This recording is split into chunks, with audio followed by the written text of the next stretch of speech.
The biting wind clawed at her thin shawl, tearing through the worn fabric as if intent on flaying the last warmth from her bones. Rain, sharp as glass shards, plastered strands of damp hair to her face, blurring the already indistinct shapes of the alleyway walls. Each tremor that ran through her wasn't just from the cold. It was a deep, internal shiver of despair. 3 months had passed since she was turned out. 3 months of thin soup and thinner charity, of doorways offering scant shelter, of eyes that either ignored or condemned. Now, the weight she carried beneath her threadbare dress felt heavier than ever, a constant, pressing reminder of her utter aloneness. Her belly was a taut drum stretched over a fragile life, demanding sustenance she couldn't find, warmth she couldn't keep. She huddled deeper into the narrow recess between 2 crates, the damp wood offering little barrier against the relentless chill. Her legs ached, her back screamed, and the gnawing emptiness in her stomach was a familiar torment. Sleep was a luxury the street rarely afforded the desperate, but exhaustion was finally winning, pulling her down into a shallow, uncomfortable oblivion filled with fractured images of warmer places and kinder faces. A heavy boot scraping on the cobblestones jolted her awake. Every nerve instantly screamed danger. She froze, breath catching in her throat, listening to the slow, deliberate rhythm of footsteps approaching through the gloom. They stopped nearby. Fear, cold and sharp, pierced through her weariness. Was it someone to chase her away again? Or worse? She pressed herself tighter against the wood, trying to become invisible. Silence stretched, taut and terrifying. She could feel the presence just feet away. Then, a low voice, rough but not unkind, broke the stillness. "Girl, you shouldn't be sleeping out here." It wasn't a question, or even an order, just a simple statement of fact delivered with a quiet gravity. She didn't move, didn't speak. Her heart hammered against her ribs. Was this a test? A trap? The silence returned, heavier this time, filled with the drumming of the rain and the distant sounds of the town settling into its uneasy night. She braced herself for a kick, a shove, a stream of harsh words. Instead, she heard a sigh. It sounded weary, perhaps, but not impatient. "Get up," the voice said again, a little firmer this time.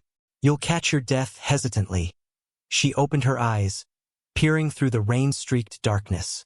A figure stood a few feet away, silhouetted against the faint light spilling from a distant window. Tall and broad-shouldered, wrapped in a heavy coat. Not a threat, perhaps, but what did he want? She couldn't afford to trust. Trust had cost her everything. Still, the alternative was the cold ground and the relentless rain. Her body, aching and weak, made the decision for her. Slowly, stiffly, she pushed herself upright, wincing as her muscles protested. She clutched her shawl tighter around her shoulders, her eyes fixed warily on the man. He didn't approach, didn't make any sudden moves. He just stood there, a silent, imposing figure in the rain. "Come on," he said, turning slightly. "It ain't much, but it's dry." He began to walk, not looking back to see if she followed. The rain seemed to beat down harder now, mocking her hesitation. She looked at the dark, forbidding alley around her, then at the retreating figure. Desperation warred with ingrained caution. But the cold was a more immediate, tangible enemy than the quiet stranger. With a final, shuddering breath, she stepped out of the alcove and followed him into the rain-swept street. Each step was an act of faith, a desperate gamble against the overwhelming odds stacked against her. She didn't know where he was taking her or why, but for the first time in months, she was walking towards something, rather than simply fleeing. The water trickled down her neck, seeping into her worn boots, chilling her feet. But ahead, the dark shape moved steadily, a silent guide through the unforgiving night. She focused on his back, a small beacon of uncertain hope in the vast, indifferent darkness. The man's home was small and stark, smelling faintly of wood smoke, damp earth, and something metallic, oil or tools, perhaps. The single room was dominated by a cast-iron stove, its warmth a sudden, overwhelming luxury that made her eyes sting. There was a narrow cot in one corner, a rough table, and a few chairs. Everything was clean, spare and functional. He gestured towards a chair near the stove. Sit. His voice was the same low rumble as before. He didn't offer a hand, didn't fuss. Just motioned and then turned to a small cupboard. He took out a tin mug and poured something from a kettle on the stove. It was dark, fragrant tea. He set it before her on the table. She eyed it suspiciously for a moment. Then the need for warmth overcame her caution. Her hands trembled as she lifted the mug, the heat seeping into her cold fingers. The tea was bitter but comforting. He moved about the room quietly, taking off his heavy coat and hanging it by the door. He didn't ask her name. He didn't ask where she came from or why she was on the street. He didn't ask about the obvious swell of her belly. His silence was unnerving, a stark contrast to the prying questions and harsh judgments she had become accustomed to. Was he waiting for her to speak, to confess? She kept her eyes down, focusing on the swirling steam from the mug. She could feel him watching her sometimes, brief, assessing glances that held no malice, only a quiet, unreadable contemplation. He fetched a clean, rough blanket from a chest and laid it on the cot. You can sleep there. Again, a simple statement, no expectation of thanks. She finished the tea, the warmth spreading slowly through her body, loosening some of the tension that had been coiled tight in her muscles for months. She wanted to ask him questions, 100 questions. Who was he? Why was he doing this? But fear still held her tongue. She was a stray dog found in the rain, offered temporary shelter. She mustn't do anything to jeopardize it. She moved stiffly towards the cot, every movement an effort. Sinking onto the thin mattress felt like falling into a cloud. It wasn't soft, but it was dry, it was still, and it was warm. She pulled the blanket over her, its coarse wool a welcome weight. He sat at the table then, paring an apple with a small knife, his movements slow and deliberate. He didn't look at her. The quiet stretched between them, but it no longer felt entirely threatening. It was simply presence. A steady, silent presence that offered a fragile sense of safety. She watched him through narrowed eyes, trying to decipher him. His face was weathered, lined, unsmiling. His hands were large and rough. He seemed entirely self-contained, a man used to his own company. What impulse had made him stop? Pity? Loneliness? She couldn't tell. She didn't understand men like him. The men she had known had either been cruel, demanding, or absent. This quiet, stoic man fit none of those molds. As exhaustion finally claimed her, pulling her down into a deeper sleep than she had known in months, her last conscious thought was a question. How long would this last? How long before the quiet presence turned cold, before the precarious shelter was withdrawn? The fear was still there, a low hum beneath the surface of her relief, but for now, she was warm, she was dry, and she was safe. Days blurred into a quiet rhythm. He rose before dawn, tended to unseen tasks outside, came back for a simple breakfast of porridge or bread, worked through the day, and returned as dusk fell. He never asked her to work, though she found herself doing small things, sweeping the floor, washing the few dishes, simply because inactivity felt wrong, and contributing felt like earning her keep. Still, the silence between them was vast. He spoke only when necessary. Food's ready? Need more wood. Rain's coming. His name remained unspoken. She didn't offer hers. Felt safer, somehow, to remain unknown. She learned about him through observation. He was meticulous. His tools were clean, the small house, though sparse, was orderly. He was patient. She saw him mending a saddle, his large hands surprisingly deft with needle and thread. He read by the light of a single lamp in the evenings, books that looked worn and serious. He ate his meals slowly, deliberately, without fuss. His solitude wasn't lonely, it seemed. It was chosen, or perhaps simply a state of being he had long accepted. Her belly swelled further, a constant, visible testament to her predicament. She felt his gaze on it sometimes, a brief flicker of his eyes, but he made no comment. The baby moved within her, a source of both terror and fierce, protective love. The closer the birth came, the more her fear intensified. Not just of the pain, but of the future. What would happen then? Would he still shelter her with a child? A child born out of wedlock, a mark of shame in the eyes of the world she had escaped? She had glimpses of the town when he went in for supplies.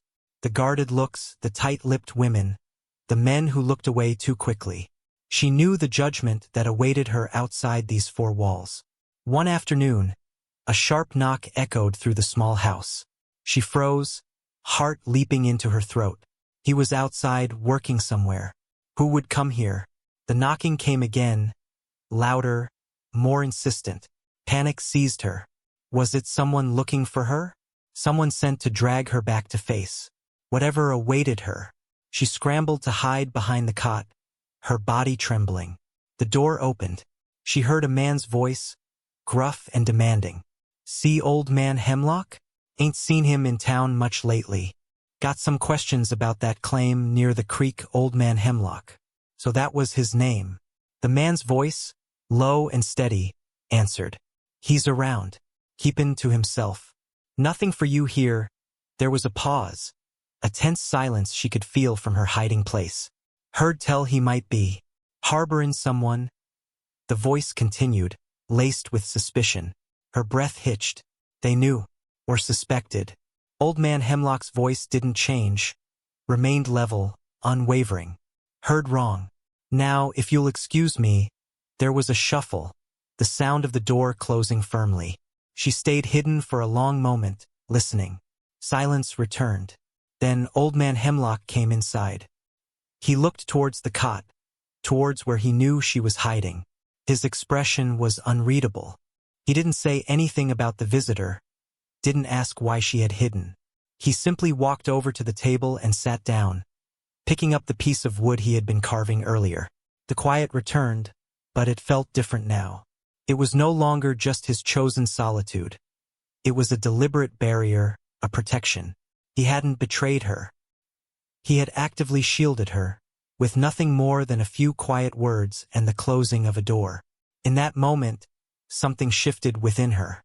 The fear didn't vanish, but a fragile seed of gratitude took root, twining itself around the tentative trust that had been slowly growing. She was still astray, but the man who had found her was, in his own silent way, building a kennel around her. The day the pain started was cold and clear, the air sharp with the promise of frost. They came slowly at first, a dull ache in her back, then building into waves that stole her breath. Fear, raw and primal, surged through her. It was time, and she was utterly unprepared. She cried out, a soft sound quickly stifled. Old man Hemlock looked up from his carving, his eyes meeting hers. For the first time, she saw something other than quiet contemplation in them. A flicker of concern, perhaps, or simply recognition of the inevitable. He didn't panic. He rose slowly, banked the fire in the stove, then went to a small chest and took out some clean cloths, a sharp knife and a length of twine. He didn't ask if she was ready, didn't offer words of comfort. He simply prepared. As the pains intensified, she moved to the cot, clutching the blankets, trying to brace herself. The world narrowed to the rhythm of the contractions and her own ragged breathing. She was alone in this, despite his presence. This was a journey only she could make. Hours passed. The sun set, and the single lamp was lit, casting long, dancing shadows that seemed to mock her agony. She cried out, louder this time, a guttural sound torn from her very core. Old man Hemlock was there. He didn't touch her, didn't hover, but his presence was a solid anchor in the storm of her pain. He spoke occasionally, his voice calm, giving simple instructions. Breathe, don't fight it. Almost there, he boiled water on the stove, steeped more tea, wiped her brow with a cool cloth. He was a silent sentinel, capable and steady, guiding her through the terrifying unknown. The climax came with a final, searing agony, a push that felt like tearing herself in two. Then, a wet, gasping cry filled the air. A baby's cry, small, fragile, but undeniably alive. Relief washed over her, so profound it was almost another kind of pain. Old man Hemlock carefully took the child, handling the tiny, slippery form with unexpected gentleness. He cleaned the baby, wrapped it snugly in a clean cloth, and then, with immense care, laid the small bundle on her chest. Her daughter, warm, breathing, real. She looked at the tiny face, already perfect, and tears streamed down her face, tears of exhaustion, pain, and a love so fierce it stole her breath. The fear was still there, the uncertainty of the future, but it was overshadowed by the overwhelming miracle cradled in her arms. Old Man Hemlock watched them for a moment, his expression unreadable in the lamplight. He didn't intrude on the moment. He simply went back to his chair and sat, his presence a quiet, steady reassurance in the background. In that small, spare room, far from the world that had cast her out, she had found not just shelter, but a quiet, unexpected harbor. Resilience wasn't just enduring. It was finding the strength to bring new life into a harsh world, to protect it fiercely, and to build a future from the scattered fragments of the past. She was no longer just a girl alone and afraid. She was a mother, and in the silent man who had opened his door, she saw not a savior, but a partner in the quiet, determined act of survival. The journey had been one of despair and fear, but it had led her here, to this quiet room, to the weight of her daughter in her arms, and to the silent, steady presence of the man who had given them a chance. It wasn't a grand beginning, but it was a beginning nonetheless, built on resilience, necessity, and the unspoken understanding between two souls weathered by solitude and hardship. The lamp flickered, casting a warm glow on the quiet scene. Outside, the world was still cold and hard, but inside, there was warmth, there was life, and there was a fragile, enduring hope.